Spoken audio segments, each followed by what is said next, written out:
देखिए application of dimension से चल रहा था हमारा, इसी कोऑर्डिनेशन में और भी क्वेश्चन देखते हैं। पहला क्वेश्चन बहुत आसान था, बट उस टाइप का question exam point of view से नहीं आता है, वो समझने के लिए था। अब देखो अगला क्वेश्चन देखते हैं। ये क्वेश्चन नीट में आ चुका है, इसमें आपको दिया हुआ ये वाला,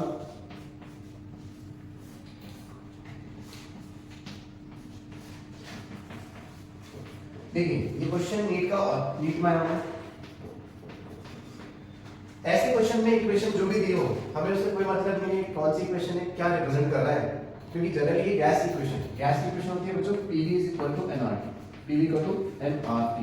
P क्या है प्रेशर, V क्या है वॉल्यूम, N है number of mole, R gas constant, T temperature.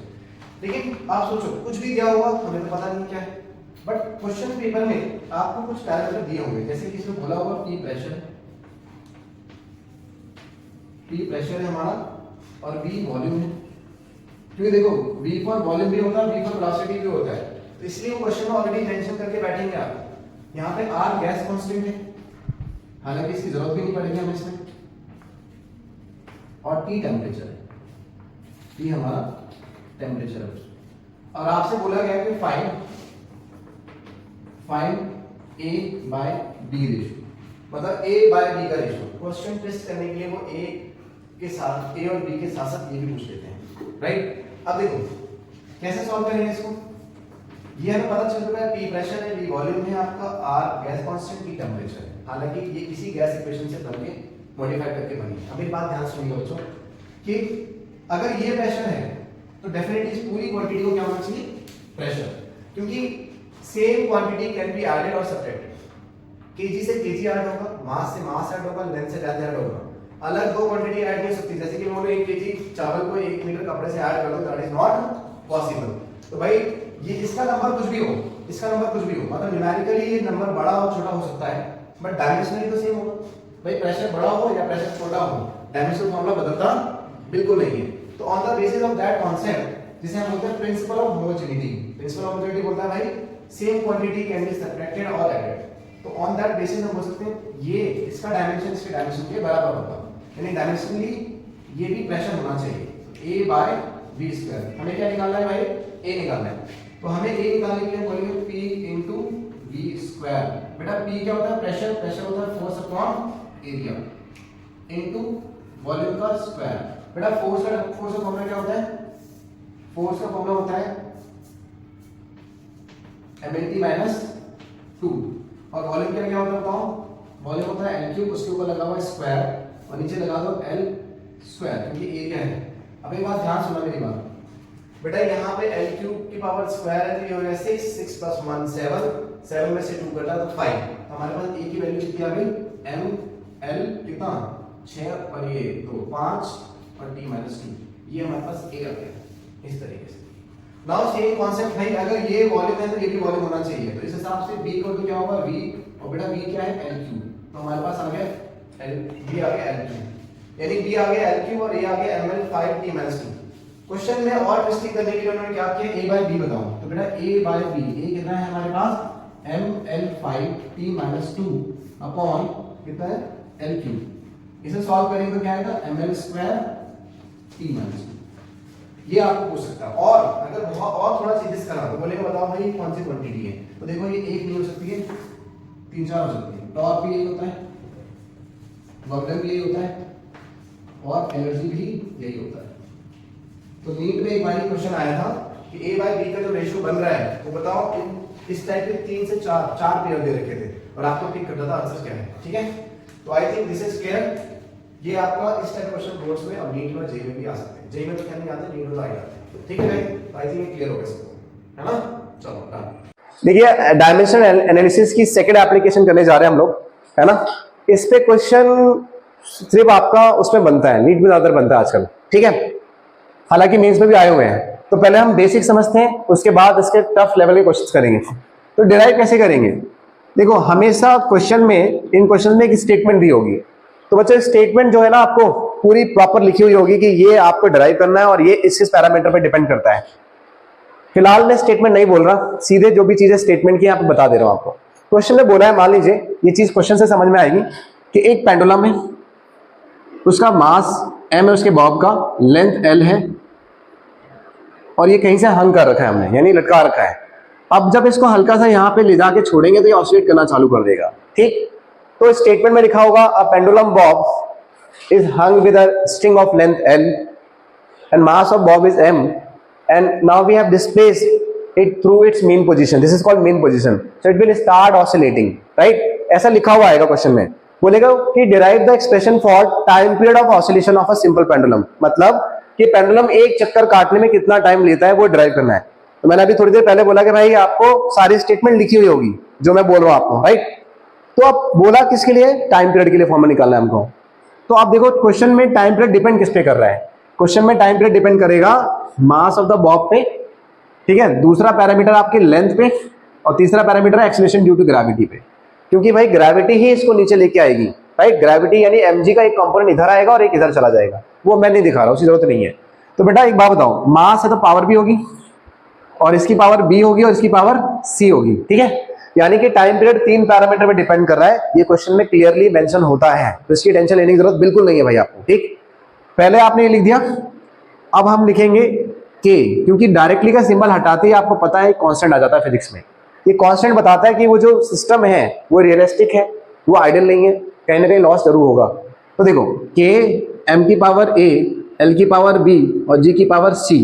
अब ध्यान से सुनो, अगर आपको a b c मिल जाए तो एक फॉर्मूला तैयार हो जाएगा। उसे निकालने के लिए क्या करेंगे हम लोग, भाई इधर का डायमेंशन लिखो m0 l0 t की पावर कितनी है 1। k को बेटा ऐसे ही रहने देना, k को एज इट इज रहने देना, ठीक है। ये क्या है बताओ, मास। तो मास के लिए क्या होगा भाई, पावर a, और लेंथ के लिए क्या होगा, पावर b, और g क्या होता है, g क्या होता है, एक्सेलरेशन ड्यू टू ग्रेविटी। तो भाई एक्सेलरेशन वही रहेगा, नॉर्मल एक्सेलरेशन, और g का फॉर्मूला सेम रहता है, lt-2 रहता है भाई। तो अपन लिखेंगे lt-2 की पावर c हो गया। अब क्या करने का आपको, इसको ऐसे चलने दो, m0 l0 t की पावर 1, इधर सारे के सारे टर्म मल्टीप्लीकेशन में है, तो आपको पता है कि जिनका जिनका बेस सेम होता है उनकी पावर ऐड हो जाती है। तो भाई मास, इसके अलावा कहीं मास दिख रहा है, नहीं दिख रहा है, इसको ऐसे नहीं देना, m की पावर a। अब मुझे बताओ लेंथ की पावर कितनी है यहाँ पर b, और यहाँ पे लेंथ की पावर कितनी है c। तो बेटा ये हो जाएगा l is equal to b plus, मतलब l की पावर b प्लस c। टाइम को देखो, टाइम की पावर कितनी हो जाएगी -2c। समझ आया। पहले आपको लिख देना है टाइम पीरियड किस पे डिपेंड कर रहा है, मास पे, लेंथ पे, g पे, इसकी पावर a, इसकी पावर b, इसकी पावर c। फिर हमने इसको हटा के कांस्टेंट लगा दिया। अब मैंने कहा अगर आपको a b c मिल जाए तो फॉर्मूला तैयार हो गया। उसे निकालने के लिए हमने क्या किया, दोनों तरफ डायमेंशंस रख दिए। डायमेंशंस रखने के बाद इस तरफ जो भी सेम सेम आपकी क्वांटिटीज हैं उनकी पावर ऐड कर दो। जैसे मास पे a पावर है, लेंथ पे b, और यहाँ पे c, तो b प्लस c। इतना लिखने के बाद आपको क्या लिखना है, comparing both sides dimensionally, comparing both side dimensionally. भाई दोनों तरफ डायमेंशन कंपेयर कर लो। देखो मास के साथ कंपेयर होगा, लेंथ के साथ कंपेयर होगा, और टाइम के साथ। तो मुझे बताओ a की पावर कितनी हो जाएगी, बोलो a की पावर कितनी हो जाएगी भाई 0, और b प्लस c क्या होने वाला है, वो भी 0 है ना, और लास्ट वाला 1 इज इक्वल टू -2c। तो बेटा c कितना हो गया, यहाँ से c हो गया आपका -12।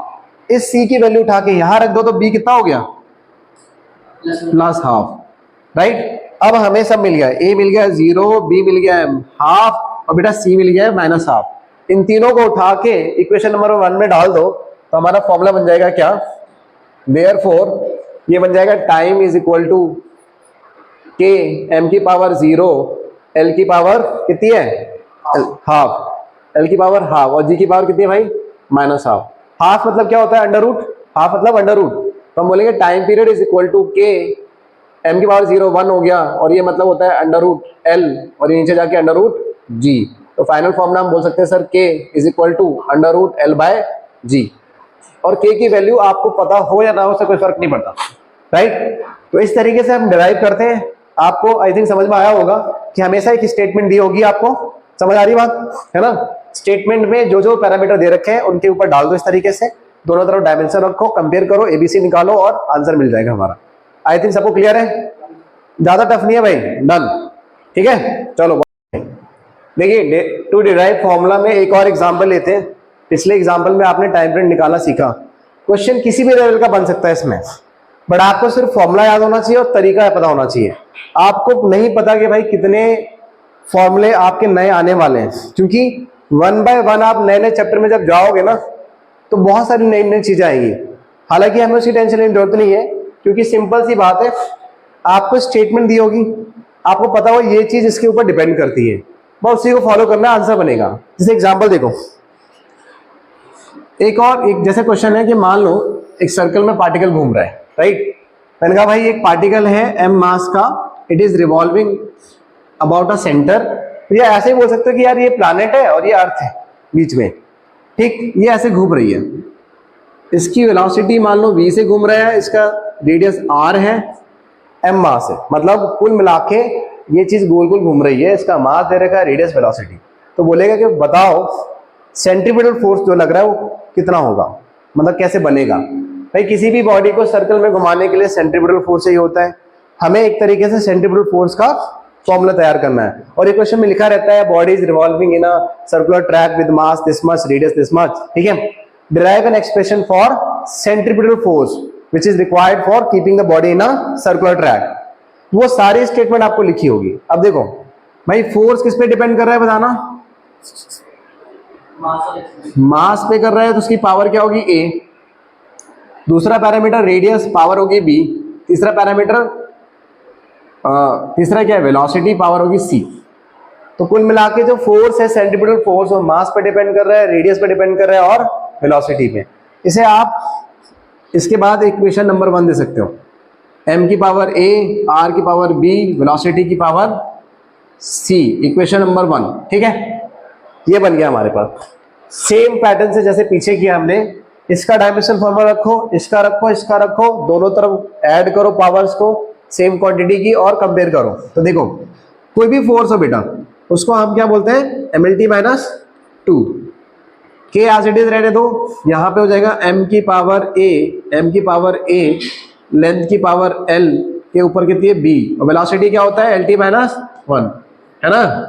ये अगेन हमें क्या करना है, ये करना है भाई m l t माइनस 2, के एज इट इज रहने दो। मास के ऊपर अगर आप ध्यान से देखो एक ही बंदा है, आई मीन कहने मतलब कि मास एक ही है, यहाँ पे लेंथ कितना है b है और c है, तो b प्लस c है, बोल सकते हो भाई बीच में कोई दिक्कत नहीं है, माइनस c सही लिखा है। फिर से क्रॉस चेक कर लो, मास की पावर ये, रेडियस मतलब लेंथ होता है l हो गया, वेलोसिटी कोई भी हो उसका lt माइनस 1 होगा, लीनियर वेलोसिटी lt माइनस 1, ठीक है, एंगुलर नहीं। अब दोनों तरफ क्या करने का है, कंपेयर, कंपेयर करो, m का m के साथ, l का l के साथ और t का t के साथ। तो बेटा इसकी पावर कितनी है 1, इसकी कितनी है 1, बताओ a कितना हो गया, बोलो 1, और b प्लस c किसके बराबर है 1, और बेटा माइनस 2 किसके बराबर है, माइनस c के बराबर। तो हमारे पास आ गया c is equal to half, नहीं sorry c is equal to 2, और यहाँ पे डाल दो तो क्या होगा इक्वल टू 1, तो बेटा कितना हो गया माइनस 1, a कितना है 1, तो a आ गया 1, b आ गया माइनस 1 और c आ गया 2। इन सबको उठा के पहली इक्वेशन में पुट कर दो, हमारे पास फॉर्मूला तैयार हो जाएगा, f इज इक्वल टू भाई k इधर आ गया और m की जगह पे कितनी पावर है m की 1, r की कितनी है माइनस 2, अच्छा माइनस 1, ठीक है कोई बात नहीं, माइनस 1, और वेलोसिटी की 2। तो फॉर्मूला क्या तैयार हुआ, k mv square by r। और मैं बता दूं तुम लोग को, ये फॉर्मूला आगे चल के आप एग्जैक्टली डिराइव करोगे, इस चैप्टर आएगा आपका लॉज ऑफ मोशन में। यहाँ हम डायमेंशन से बना रहे हैं इसको, डायमेंशनल तरीके से, और आगे चल के इसको एग्जैक्टली क्यों आया है वो भी पता चल जाएगा आपको, ठीक है। समझ में आई बात, तो मेरे हिसाब से हो गया भाई, समझ में आ गया होगा, डन।